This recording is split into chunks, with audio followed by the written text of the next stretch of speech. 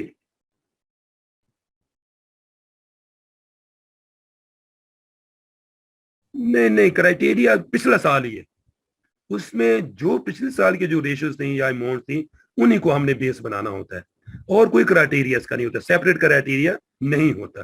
کیونکہ ہم یہ ہماری جو ہم نے جیسے بات کی نا، جو پہلا پوائنٹ جیسے میں اس میں لکھا ہے کہ جو پچھلے سال کی جو بھی اماؤنٹس ہیں ان میں جو بھی ایڈجسٹمنٹ ہونی تھیں وہ ساری ہو کے فائنل اماؤنٹ ہمارے سامنے ایک وہاں پہ اپرووڈ اماؤنٹ پتی ہے، جو چینجز اس کے اندر ہوتے ہیں ہمارے پاس موجود ہوتی ہے وہ فگر.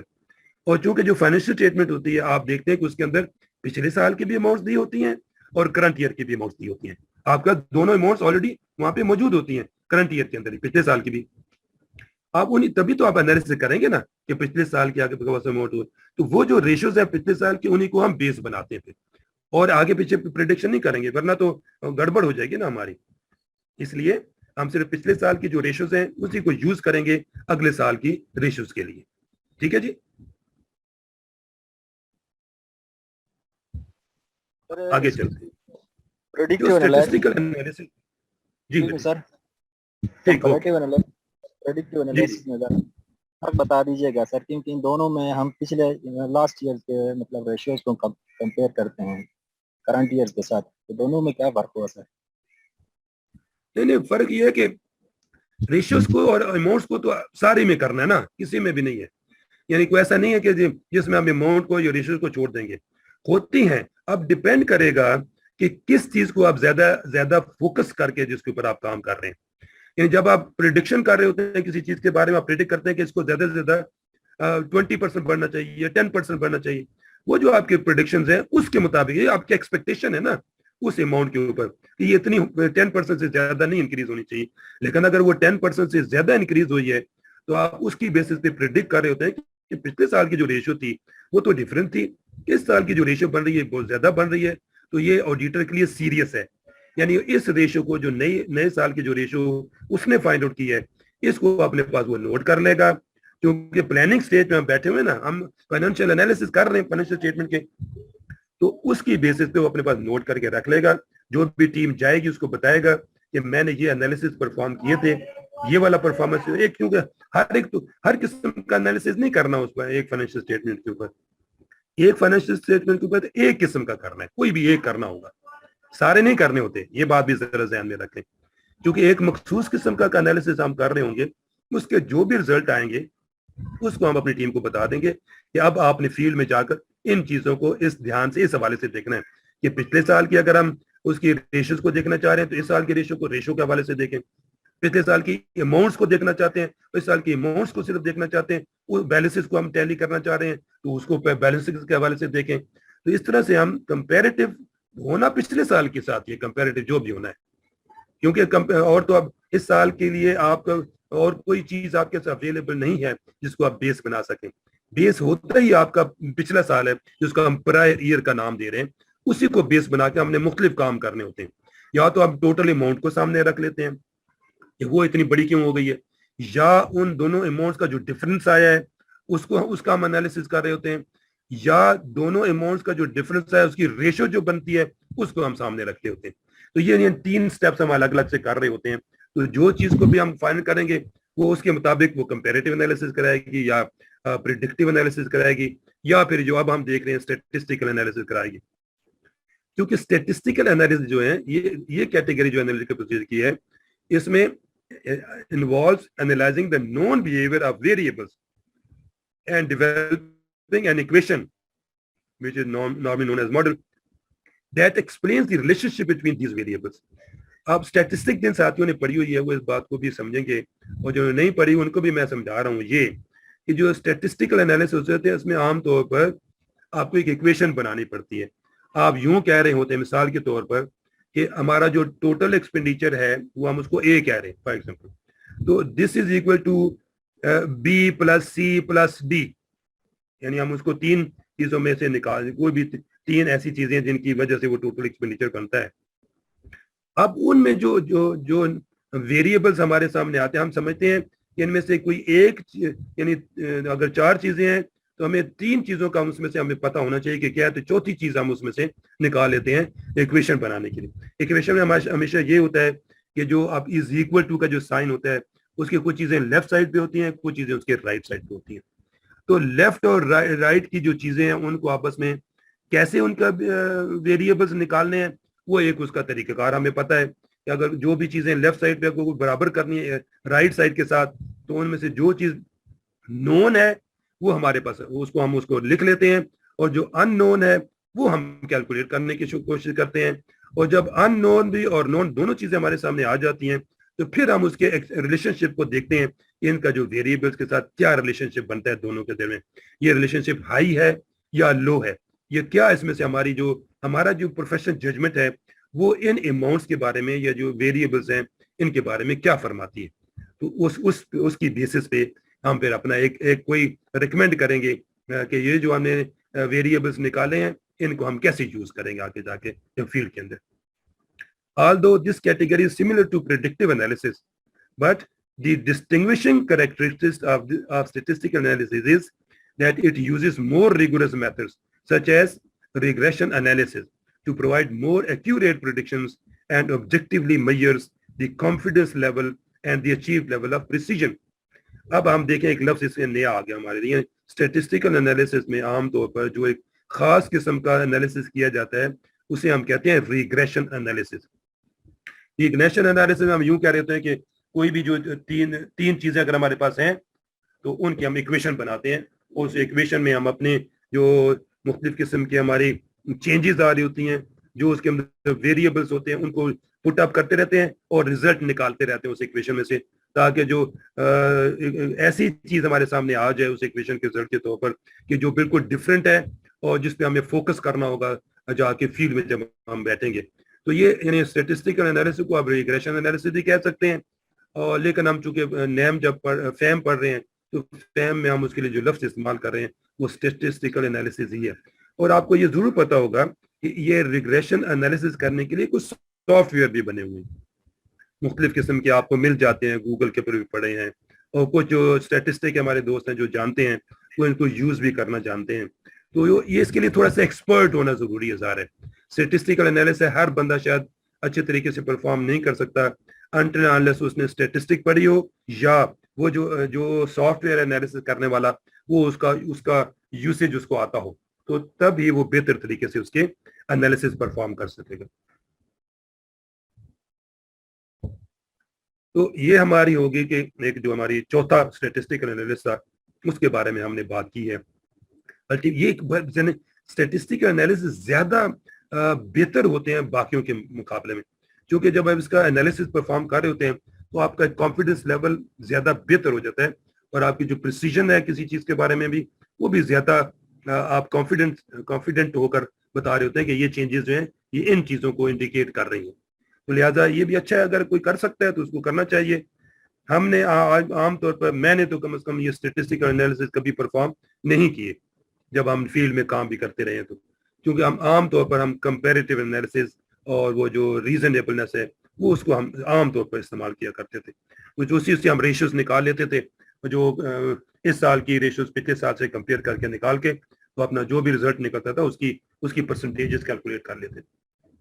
البتہ یہ بھی ایک اچھا طریقہ ہے کیونکہ یہ زیادہ سائنٹیفک طریقہ ہے اسٹیٹسٹیکل انالیسس کرنے کا. تو اس میں جو جانتا ہے اس کو کرنے کے لیے اس کو ضرور کرنا چاہیے. اور مجھے امید ہے آپ میں سے بہت سارے ایسے میرے اسٹوڈنٹس ہوں گے انشاءاللہ کہ جو اسٹیٹسٹیکل انالیسس کرنا بھی بہتر طریقے سے جانتے ہوں گے.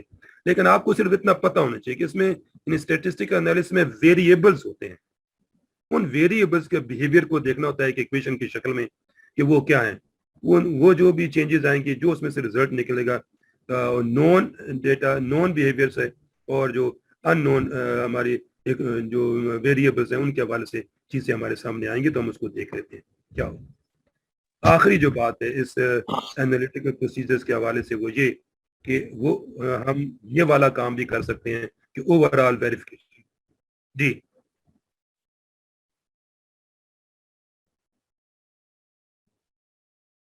جی اسٹیٹسٹکل سے دیکھیں نا, ہم یہ کہتے ہیں کہ جی ہماری جو فائنینشیل اسٹیٹمنٹ ہے اس کے اندر ہمارے جو فورن ڈیٹس ہیں فار ایگزامپل وہ ہمارے پاس اس کی ڈیٹیل آ جائے گی.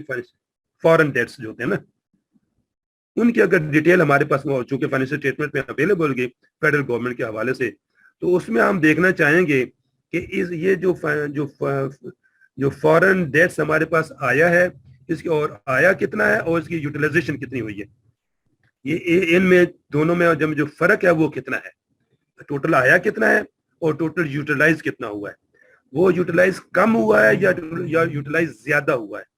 اس کے ہم وہاں پہ اسٹیٹسٹیکل انالیسس کرنے کی کوشش کریں گے کہ جو ہمارے پاس ویریبلز آ رہے ہیں وہ یوٹیلائزیشن کے حوالے سے اور ریسیٹ کے حوالے سے تو اس میں ہمارا جو پوائنٹ آف ویو ہے وہ کیا بنتا ہے. یعنی ایک تو یہ اس میں ہم اس کو سامنے کر سکتے ہیں.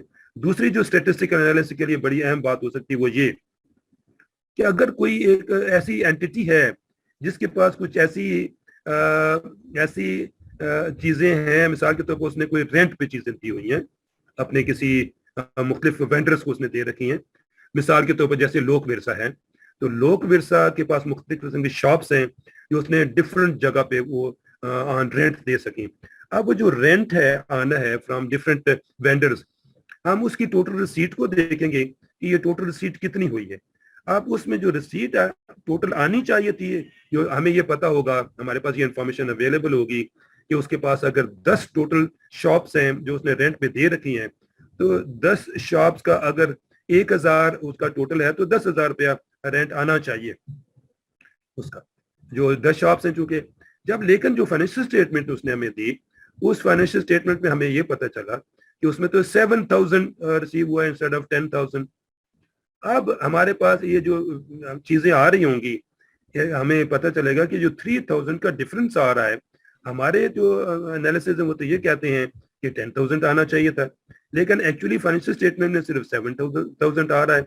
تو یہ جو 3,000 کا جو ڈفرنس ہے یہ کہاں گیا ہے, یہ ہمیں اس کی جو اسٹیٹسٹک ہمارے پاس اویلیبل ہوگی اس کی بیسس پہ ہم یہ ان کو بات بتائیں گے. یہ ایک بات یہ ہوگی. دوسری بات یہ ہو سکتی ہے کہ کچھ شاپس ایسی ہو سکتی ہیں جن کا کرایہ زیادہ ہو, کچھ شاپس ایسی ہو سکتی ہیں جن کا کرایہ کم ہو. تو ہمیں یہ چیز بھی اس انالیسس کو بھی ہمیں سامنے رکھنا ہوگا تاکہ کچھ اس میں ویریبلس ہوں. یعنی یہ ویریبلس ہے, ایک دکان کا تو 2,000 روپے ہے, دوسری دکان کا وہ چھوٹے سائز کی ہے اس کا 1,000 روپے ہے. تو یہ جو چینجز بھی آ رہی ہیں ان کو بھی ذہن میں رکھنا ہوتا ہے آڈیٹر نے تاکہ اس کا جو انالیسس ہے وہ صحیح طریقے پہ ہمارے سامنے آ جائے. اب آتے ہیں اوور آل ویریفیکیشن پروسیجر کی طرف. سر جیسے اس میں جی بیٹے سر جیسے اسٹیٹسٹیکل انالیسس میں ہمارے پاس جو ہم نے اسٹیٹس میں کرتے ہیں اس میں ہمارے پاس 2 ویریبلس ہوتے ہیں نا, ایک ڈیپینڈنٹ ہوتا ہے اور ایک انڈیپینڈنٹ ہوتا ہے. تو اسی طرح اس میں بھی یہی چیزیں ہوں گی, ایک ویریبل ہمارے پاس جو ہوگا جس کو ہم نے ویریفائی کرنا ہوگا وہ ڈیپینڈ کر رہا ہوگا نا کچھ چیزوں پہ, تو اس کو دیکھ کے سر ایکویشن بنے گی. ایسا ہی ہے جی, بالکل اسی طرح بیٹے, بالکل صحیح کہا. ہمیشہ اسٹیٹسٹک میں تو عام جو ریگریشن انالیسس میں 3 ہی ہوتے ہیں, 3 ویریبلز ہوتے ہیں. اس میں 2 جو ہوتے ہیں وہ نون ہوتے ہیں اور 3rd کو ہم نے کیلکولیٹ کرنا ہوتا ہے. جی تو اسی طرح یہ کیلکولیشن ہم جو بتا رہے ہیں وہ اسی طرح ہی ہے نا, ہمارے پاس ٹوٹل بھی آ گیا اور جتنی ہونا چاہیے تھا وہ بھی آ گیا اور جو ڈفرینس ہے وہ بھی ہمارے پاس آ رہا ہے. تو ان ویریبلس کو ہم پھر یوز کر لیتے ہیں اپنے انالیسس کیلکولیٹ کرنے کے لیے. ٹھیک ہے, بالکل آپ نے صحیح کہا ہے, اسی طرح کیا جاتا ہے. تو اب آگے اوورآل ویریفیکیشن پروسیجر کی ہم بات کر لیتے ہیں. This category of analytical procedure involves building up an estimate of an account balance from known and verified data. For example, the auditor could verify the number of rental units by type of unit, the average rent by type of unit, and the vacancy rate. The auditor could then compare the product to the revenue received from the rents. The overall verification procedures usually result in an accurate estimate of the account. A predetermined threshold amount is specified for identifying significant fluctuations for the auditor to investigate. یہ جو ابھی میں نے جیسے آپ کے سامنے بیان کیا پچھلی سلائیڈ کے حوالے سے بھی، تو یہ بات یہ ہوگی کہ جو بھی ریونیو آنا ہے تو اس کو ہم چیک کر لیتے ہیں کہ وہ کتنا آنا چاہیے تھا اور کتنا آیا ہے. اس میں جو ڈفرنس آ رہا ہے وہ پچھلے سال کے مقابلے میں، وہ ہم پوچھیں گے کہ ڈفرنس کیوں آ رہا ہے. اس کو یہ جب آئیڈینٹیفائی ہو جائے گا اس کی ہم انویسٹیگیشن کر لیں گے کہ کیا ریزنز ہیں. مختلف ریزن ہو سکتی ہیں. مثال کے طور پر کوئی جو ایک وینڈر تھا وہ چھوڑ کے بھاگ گیا، اس نے رینٹ نہیں دیا اور وہ چلا گیا، اس میں اس سال میں کسی 1-2 مہینے کا اس نے پورا نہیں رینٹ دیا اور وہ چھوڑ کے چلا گیا. یا کچھ ایسا پرابلم ہوا ایڈمنسٹریشن کے درمیان اور وینڈر کے درمیان کہ انہوں نے وہ ان کو آپس میں ایسے ان کی کوئی پرابلمز ہو گئے جس کو وہ کورٹ میں لے گئے. وینڈر جو ہے وہ کورٹ میں لے گیا. اب وہ کورٹ میں چونکہ جا رہا ہے، وہ پیسے ابھی نہیں آ رہے جب تک کہ وہاں پہ کوئی ڈیسیجن نہیں ہو جاتا. تو اس وجہ سے مختلف چیزیں پھر ہمارے سامنے آئیں گی کہ یہ جو ڈفرینس آ رہا ہے ہمارے پاس، جو ریونیو ہم نے جو ایسٹیمیٹ بنایا تھا پچھلے سال کے مقابلے میں اور اس سال کے مقابلے میں، تو جو ڈفرینس آ رہا ہے تو اس کی ریزنس کیا ہیں. تو یہ تو ابھی تو ہم چونکہ آفس میں بیٹھ، ابھی ہم نے یہ سوچنا ہے اور یہ ذہن میں رکھنا ہے کہ ہم آفس میں بیٹھ کے سارے کام کر رہے ہیں اور اپنے پاس پلاننگ فائل میں ان چیزوں کو نوٹ کر رہے ہیں.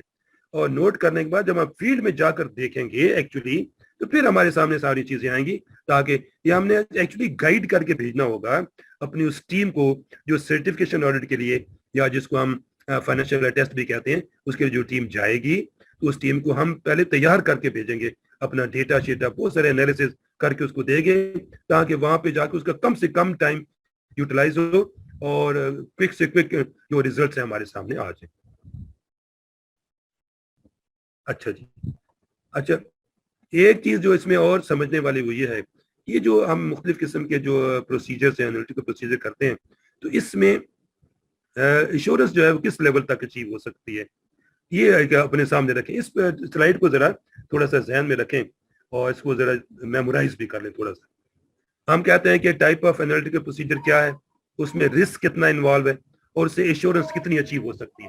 تو جو اوور آل ریویوز کا ریزنیبلنس ہے، اس میں ہم یہ کہہ رہے ہیں کہ اس میں 100% رسک ہے کہ ہمارا انالیسس جو ہے وہ کوئی گڑبڑ کر جائے، تو ایشورنس ہماری اس میں سے 0 پھر اچیو ہوگی.